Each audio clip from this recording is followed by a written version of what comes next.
The Constitution of India, Preamble. We, the people of India, having solemnly resolved to constitute India into a sovereign, socialist, secular, democratic republic and to secure to all its citizens justice, social, economic and political, liberty of thought, expression, belief, faith and worship, equality of status and of opportunity, and to promote among them all fraternity, assuring the dignity of the individual and the unity and integrity of the nation. In our Constituent Assembly, this 26th day of November 1949, do hereby adopt, enact and give to ourselves this Constitution. Good morning, students. I hope you all are doing good in your house, taking good food, drinking lot of water, eating lot of citrus fruits to develop your immune system. Stay home and stay safe, children, because the most important time, we know this coronavirus is at its peak. So definitely we have to take extra care, precautions to avoid that virus getting into ourselves. Let us not attract that. Be positive, take care of your health as well as your family. Do not go out unnecessarily if there is not a need for you to go out, and also use your time productively. It doesn't mean that staying with your mobile always, right? As I said before, 20 minutes you watch any video, 20 seconds you look on into greenery, and the next 20 seconds you just 20 times you blink your eyes to rejuvenate yourself. Okay, and I'm so happy that it's more than like 1.5 to 2 months getting over. Let us pray God that everything let it get subsided or let it just vanish away. We all meet soon and begin our golden jubilee year successfully. Okay, so are you all ready with the classes, children? Are you all ready for that? Yes? Okay. And before getting into today's topic, let us just recollect what we have learned in the previous class. Okay. And so Akash, can you tell me what was the topic that we were dealing in the previous class? Yes, we were seeing about ideal and non-ideal solutions. Right. So what is an ideal solution, Vismaya? Yes, ideal solutions are those which obey Raoult's law. So what was Raoult's law actually? The partial pressure is directly proportional to its mole fraction into its vapor pressure of the pure component. That is what is the Raoult's law which we were seeing. So any solution that obey Raoult's law are called as ideal solutions, and solutions which do not obey Raoult's law are non-ideal solutions. We were also seeing with chloroform and acetone as examples. You all remember, children? Yes. We were so specific in seeing that non-ideal solutions were showing two types of deviation. Ajay Vishnu, can you tell me what are the two types of deviation? Yes, they are the positive deviation and the negative deviation. And as we have discussed in the previous class, these deviations completely depend on the intermolecular forces of attraction. That is the force that binds the molecules together. That is the solutions, the mixtures. Right, because we know there is no chemical bond as such. So only the intermolecular force of attraction binds them. So in that we were seeing that for solutions that show positive deviation, the AB interaction was less than the AA and BB. So what happened? There were more number of molecules which could rise up from the liquid state to the vapor phase. That is what we saw, right? From the liquid state, they were able to escape into the vapor phase. So what happens? There will be a increase in vapor pressure, so there will be a decrease in the boiling point. If you remember, children, if you can recollect, whenever there is an increase in vapor pressure, there were more number of molecules that having the escaping tendency. So naturally there will be a decrease in the boiling point. Now, we were also seeing solutions that show negative deviation. Those were the solutions where the AB interaction is more than the AA and BB components individually. So what happens? You need a lot of force for the molecules to be broken and escaping into the vapor phase. So the vapor pressure became less. There was a decrease in the vapor pressure, thereby an increase in the boiling point. So those were the two things which we saw in the previous class. Now, if you see this graph, do not just think more about it. If you see these two graphs, you can see there is an increase in the vapor pressure and there is an increase in the vapor pressure, because we told the total vapor pressure will be the sum of the individual pressures, that is obeying the Raoult's law, and we also told that if there is an increase or decrease, we get a curve above the Raoult's law curve or below the Raoult's law curve. That is a curve like this or a curve like this. So there is a sharp point. There is a sharp point at which there will be a maximum or a minimum deviation. Whether it is maximum or minimum, we don't worry. The thing is that there will be a particular point at which the deviation starts reaching its maximum. So at that point, what will happen? At that point, if you see, we know these are binary mixtures, because in the first class I told you we are dealing with binary solutions. So what happens here? These are binary mixtures. At that particular point, the composition or the concentration of the binary mixtures will be fixed. That is, their composition at the liquid phase, also at the vapor phase, will be same. They will be having same composition both at the liquid and the vapor phase. And they boil at constant temperature. Why they should boil at constant temperature? Because at that particular point only, both the components, that is both the mixtures of the solutions, they have the same composition. So definitely they have to boil at the same temperature. Whether it is a low boiling point or a higher boiling point, the boiling point of both the components will be the same. And the most important, what we have learnt is, we have learnt about fractional distillation. You remember, children? Yes, Arya, can you tell me what is a fractional distillation? We were having a fractionating column, remember? And we used to get the kerosene or petroleum which is boiling at different temperatures. So the lower boiling point components and all, we used to separate it out, right, in a fractionating column. So what happens there is, so when the fractionating distillation is used, here it is not possible. The fractional distillation is not possible because the mole fraction is equal to the mole fraction of the component in the vapor phase. So as I told, the fractional distillation will not be possible because the compositions are same, the concentrations are the same, and they boil at the same temperature. So we know the fractional distillations are possible only when there is a difference in the boiling point, right?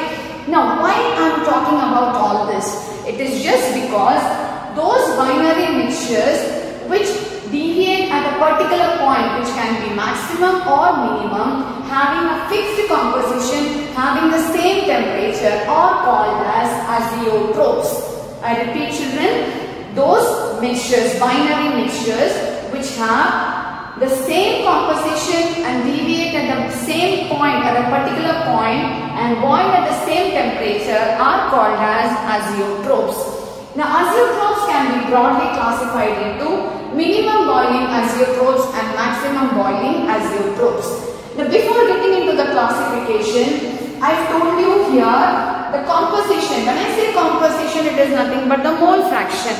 So here, XA is the mole fraction of the component A in its liquid phase, and YA is the mole fraction of the component A in its vapor phase.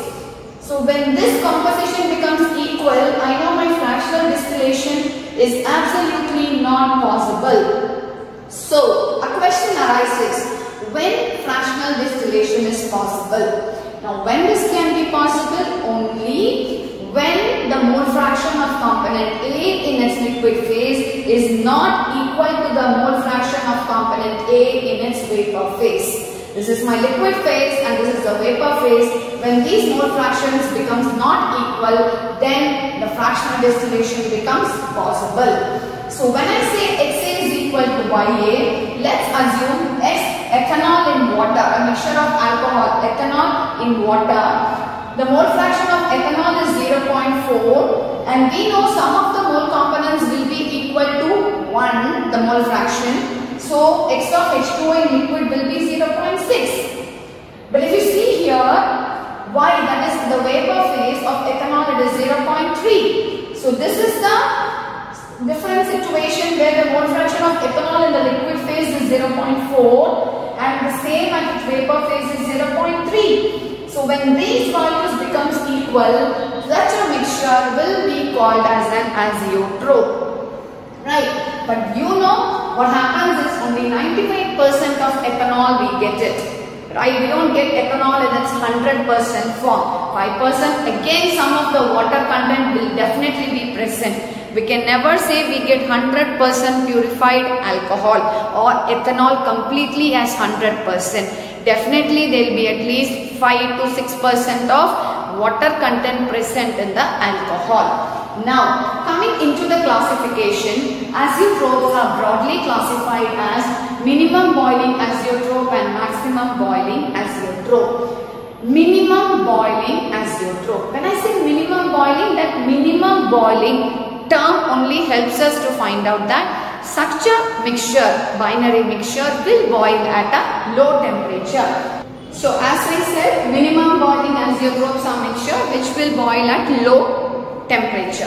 So when this situation will happen, we have seen that in non-ideal solutions, the solutions that show positive deviation, that is the intermolecular attraction of AB is less than that of AA and BB. So what happens when this binding force becomes less, there will be more molecules which tend to escape into its vapor phase. So the vapor pressure becomes higher, which reduces the boiling point of the mixture.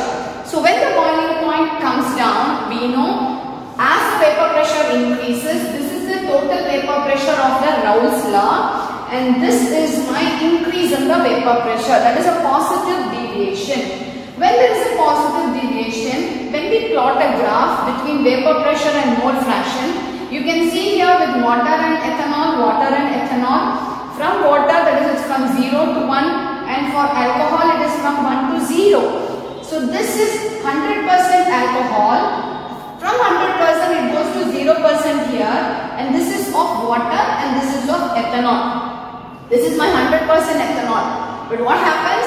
Exactly when it reaches this, that is point, it becomes 95%. At 95% of alcohol, what happens? There will be a maximum deviation and both the mixtures of water and ethanol will behave as an azeotrope. So that we call it as a minimum boiling azeotrope. Now the same picture when you take with temperature and mole fraction. Here we were seeing with vapor pressure and mole fraction. Here you can see temperature and mole fraction. Now what happens here? The temperature is supposed to be 78.37, the boiling temperature, but because of the deviation from the Raoult's law, it gets reduced from 78.37 to 78.15.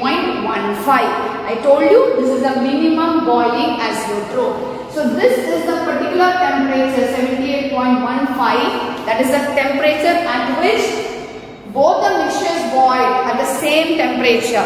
That is these binary mixtures, they boil at the same temperature. So this is what is the graph between vapor pressure, mole fraction, temperature and mole fraction. Now next classification was maximum boiling azeotrope. Again minimum boiling, maximum boiling. So when it comes for maximum boiling, what should be the thing? Yes, the temperature becomes more, the vapor pressure becomes less. These are my non-ideal solutions that show negative deviation. When I say negative deviation, it is the interaction of AB becomes more than that of AA and BB. So what happens there? The molecules find less escaping tendency, so they remain in the liquid phase. Only very few molecules get into the vapor phase. So what happens to the vapor pressure? It decreases. So the vapor pressure decreases, the boiling point will increase. So there will be an increase in boiling point, which we call it as maximum boiling azeotrope. So again, when you are going to, let's take an example of nitric acid in this case. When you draw a graph, when you plot a graph between vapor pressure and mole fraction, so what happens here? You can see, sorry children, by mistake I wrote here ethanol, it is actually nitric acid. Okay. So what happens in this case is, when you draw a graph, you can see here there is a decrease in the curve. You get a curve below the Raoult's law curve. So what happens? This is 100% of nitric acid, and when it reaches 68%, there is a point where it shows a maximum. That is a minimum deviation. Maximum means deviating to a large extent, but minimum means the value comes lower. That is the small difference. So the deviation is actually larger, maximum deviation. But why you call it as a minimum? Because it has a decrease in the value. So from 100 it becomes 68%. So at this point of time, both has a fixed composition. Similarly, when you draw a graph between the temperature and the mole fraction, you can see 82 was the temperature boiling point of nitric acid, but from there it will increase to 125.5. There is a sharp increase in the boiling point of the nitric acid. So this is also because of the interaction of AB getting more than that of AA and BB. So such components we call it as maximum boiling azeotropes. So I think now you understood what are azeotropes, what are the two classifications, and what are the most characteristic features of azeotropes. Right children, now we are getting into the most important topic for this chapter, which are called as colligative properties. So are you all ready with me? Shall we get into colligative properties? So now we are going to learn about colligative properties. What do you mean by colligative properties? As we were discussing from the previous classes, that the solutions are there, and there are solutions in the liquid phase, they try to escape into its vapor phase. So this process of evaporation and condensation has been happening continuously. That is what we were studying, right? And we have also learned that this evaporation or the vaporization process is a surface phenomenon. What do you mean by surface phenomenon? It takes place at the surface level. So the molecules that are present at the surface level is 100% or totally responsible for the evaporation process. So that is what we are going to learn. And what happens, what are the factors that is going to influence that we will be seeing in now. So when I say colligative properties, it 100% depends on the number of solute. The properties in which the number of solute plays a very important role, and not the nature or the identity of the solute. Whatever may be the solute that is present, whether it is volatile or non-volatile, we know what happens there. Only the number, that is the amount of solute that is present in the solution, plays a very important role. So those properties of the solution which depends on the number of solute present in them are called as colligative properties. That's a very important definition which I'll be giving you at the end of the this video. So it definitely comes for 1 or 2 marks, which what are the different colligative properties which we will be discussing now, right?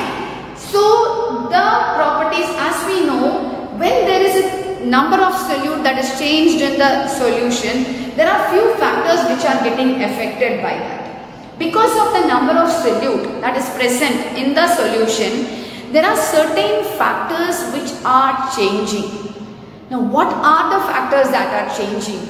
Now you have any idea children? Because you have been seeing now so many classes. Like Anaga, can you just guess at least? Yes? Okay. Visesha? Yes. Now, we know vapor pressure is changing. Yes, Shweta, you are right. Vapor pressure, temperature, that is whenever we say temperature, it can be a boiling point, it can be a melting point. All factors keeps on changing, right? So that is what we are going to be seeing now. So this is very interesting, children, because you just can relate this to your daily life applications. Okay, now we'll be going into one by one. So for this class, we'll be seeing one or two topics and then we'll get back to the next topics. The first one is relative lowering of vapor pressure. What does the lowering of vapor pressure means? Decrease in the vapor pressure. Why there is a decrease in the vapor pressure? See, we know when there is only a solvent that is present, the pure solvent will have a particular vapor pressure. But when you add a solute, when you add a non-volatile solute into this, what happens? The number of solvent particles that is escaping, now it is no more a pure solvent, we have a mixture of solute and a solvent. So what happens there? The number of solvent particles that are getting into the vapor phase becomes less. That will be depending on the relative lowering of vapor pressure. Again, we are going to study about elevation of boiling point of solvent.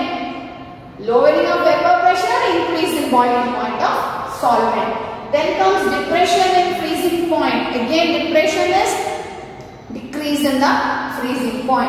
And the last one is osmotic pressure. Now, we are going to study first about the relative lowering of vapor pressure. Now, what happens here? You can see here there is a vessel where there is a liquid solution kept. This is my surface level. I can see molecules present. And we know at this surface, if there are so many molecules present, they all tend to escape into my vapor phase. But what happens when these spaces which the solvent has to occupy is being occupied by solute? Imagine these are all my solutes. So out of 10 solvent spaces, if 7 of them are occupied by my solute, what will happen to the rate of escaping tendency? It decreases. Yes or no, children? Yes. It decreases. So when there is a decrease in the vapor pressure, that is, we know when only solvent is present, the vapor pressure will be related only to the pure solvent. But when the non-volatile solute is added, what happens? There will be a decrease in the vapor pressure because the number of spaces which a solvent should be occupying is being occupied by a non-volatile solute. So, the vapor pressure will come down. So, as according to Raoult's law, because we have been deriving only from Raoult's law. So, as according to Raoult's law, if you see the partial pressure of the component 1, if I take 1 as my solvent and 2 as my solute, let us just put 2 components. Component 1 is my solvent, component 2 will be my solute. So, in that case, what happens? The vapor pressure, the partial pressure of component 1 will be the product of the mole fraction of component 1 into the vapor pressure of the component 1 in its pure state. This is what Raoult's law was helping us, right? So Raoult's law stated that the partial pressure of component 1 is the product of its mole fraction and the partial pressure of the pure component, that is component 1. Now what is del P1? Del P1 is a change in the vapor pressure. When only pure solvent was present, it was my P1 naught. And what is P1? That is a decrease, right? So the change will be what? That is del P1. What is del P1? P1 naught minus P1. Where P1 naught is the partial pressure of the pure solvent and P1 is the partial pressure of the solvent when the solute is added to it. So this difference will be del P1. So when I substitute therefore del P1, what happens? P1 naught minus, in P1 place I put this equation, my first equation, let this be equation 1. I put this equation, so I get P1 naught minus x1 P1 naught. So x1 P1 naught, we know P1 naught is common, so we will take P1 naught outside, it will become 1 minus x1. What is 1 minus x1? We know x1 plus x2 equal to 1. Sum of the mole fractions equal to 1. So, x2 will be 1 minus x1. So, I substitute that. We get del P1 equal to P1 naught x2. Now, from this, let me calculate the mole fraction of my solute. So, x2 will be del P1 by P1 naught. You are able to follow, children? It is simple mathematics, right? Rearranging the equations. So it becomes del P1 by P1 naught. What is del P1? Del P1 is the change in the vapor pressure. So I put P1 naught minus P1 by P1 naught. So what happens here? P1 naught minus P1 by P1 naught, which is equal to X2. What is X2? I told you 2 is for solute. X2 will be equal to N2 by N1 plus N2. Number of components of solute divided by total number of components present in the solution. That is how we were finding out the mole fraction. You remember the first class we studied, right? So it is N2 by N1 plus N2. So now this N2 is present in very small quantity. It is very less in number. So what happens? Since it is very less, we will be removing. That is, it is highly negligible. So it becomes N2 by N1. So what is N2 now? N2, we know number of solute in the component, which will, how we will find out? It is by given mass by molecular mass. Again, mole concept. Just recollect, children, what we have learnt in 10th standard. Right? N2 will be W2 by M2. That is given mass by molecular mass of the solute. What is N1? W1 by M1. That is given mass again by molecular mass of the solvent. So now we got N2 and N1. Once you substitute these values here in this equation and rearranging it, you get P1 naught minus P1 by P1 naught will be equal to W2 into M1 by M2 into W1. So this will be my relative lowering of vapor pressure. This is the lowering of vapor pressure. Why I am saying this? These are the things that we get in the problems. Right? You will be given any 4 or 5 terms and you will be asked to find out the last one, the odd one. So once we know all this, we can calculate the one which is not there. Right? They are substituting the values. So this is how we will be calculating the relative lowering of vapor pressure. You may be asked to derive any one of the properties as of getting the formula. Once you get the formula, definitely you will be given a question, also a problem to solve it related to this. I hope you are able to understand, children. Yes, now we will get into elevation in boiling point. Okay, now we shall see about elevation in boiling point. When I say elevation in boiling point, as we know, every liquid tends to boil at a temperature at which the vapor pressure of the liquid becomes equal to the atmospheric pressure.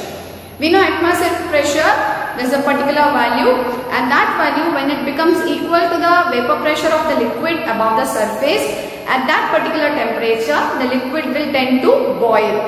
So that we call it as a boiling point. Now what happens in this? As I told you before, colligative properties are those which depend on the number of solute that are present in the solution and not on its nature or identity. So here we will be studying about elevation and boiling point of the solvent. Any solvent which has got a particular boiling point, it will definitely have less boiling point than the boiling point of the solution when the solute is added. I'll just tell you in a simple word. Now when you plot a graph between vapor pressure and temperature, now you can see the first dotted line here. Now this is my 1 atmospheric pressure, that is the vapor pressure of the atmosphere. Now this point, there are 2 points here, 2 lines, vertical lines you can see. The first vertical line is the line for the solvent, that is the pure solvent, only when the solvent is present alone. So at this point, what happens? This temperature we call it as PB naught. I have put as PB naught, which is the temperature of the pure solvent.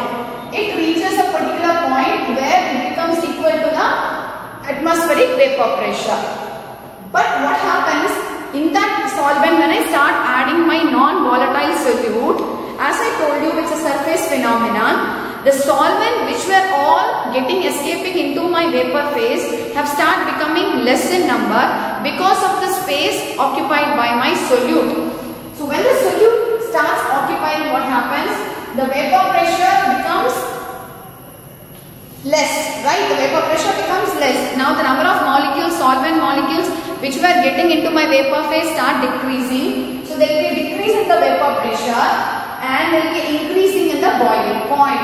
As you are able to follow, children, whenever there is a decrease in the vapor pressure, there will be an increase in the boiling point. So such increase in the boiling point which I have mentioned as TB. So TB will be the boiling point of the solution.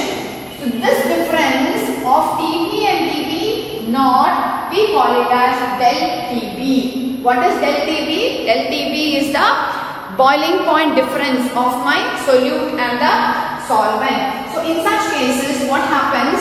Delta TB according to the law will be proportional to the molar concentration, that is small m, the molar concentration. So to remove this proportional, I put a proportionality constant which is my Kb. So Kb we call it as molar elevation constant or molar boiling point constant, or I can also call it as ebullioscopic constant. I can call it as ebullioscopic constant, molar elevation constant. Now, how can I simplify the formula? I can take my M, molality will be equal to weight of the solute. As I told you, 1 is for solvent, 2 is for solute. Weight of the solute divided by its molecular mass, the whole divided by weight of the solvent dissolved in 1 liter of the solution. So I put divided by 1000. So what happens? W2 by M2 divided by W1 by 1000. Once I rearrange it, I am getting the value of M. Now when I substitute the value of M in this equation, delta TB will be equal to Kb into W2 into 1000 by M2 into W1.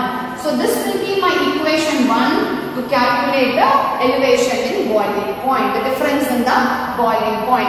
Further, the same equation can be asked in different way to calculate the molecular mass of the solute that is added in the solvent. So what happens? Just rearranging, you can calculate the molecular mass of the solute as well. So M2 will be equal to Kb into W2 into 1000 by delta TB into W1. So hope you are able to follow, children. Though we say these are the small differences that are happening when a non-volatile solute is added, always remember the boiling point of the solution will always be higher than the boiling point of the pure solvent. So what happens there? It always depends on the number of solute and not on the nature of the solute. So these are the things which you should remember when you are studying about the colligative properties. So colligative properties are what? Yes, Shobit, can you tell me what are colligative properties? Yes, these are the properties that depends on the number of solute particles and not on its nature. Whether it can be any nature of any solute that can be added to a solvent, it is not going to affect any of the factors, right? It only depends on the quantity, that is the amount of solute that we add into my solvent. So we were studying about azeotropes. In that we studied about minimum boiling azeotropes, maximum boiling azeotropes. Then we started with our colligative properties. There we saw the definition and also we said about relative lowering of vapor pressure and elevation in boiling point. So the next class we will learn about depression in freezing point, osmotic pressure, reverse osmosis, and then we can also have few problems in each of the topics that were discussed. If possible, I'll try to upload a small animated video for you for better understanding in these areas. Okay, and if you have any doubt, kindly call me, children, so that your doubts can be clarified. Until then, stay home and stay safe. Thank you. Bye. Take care.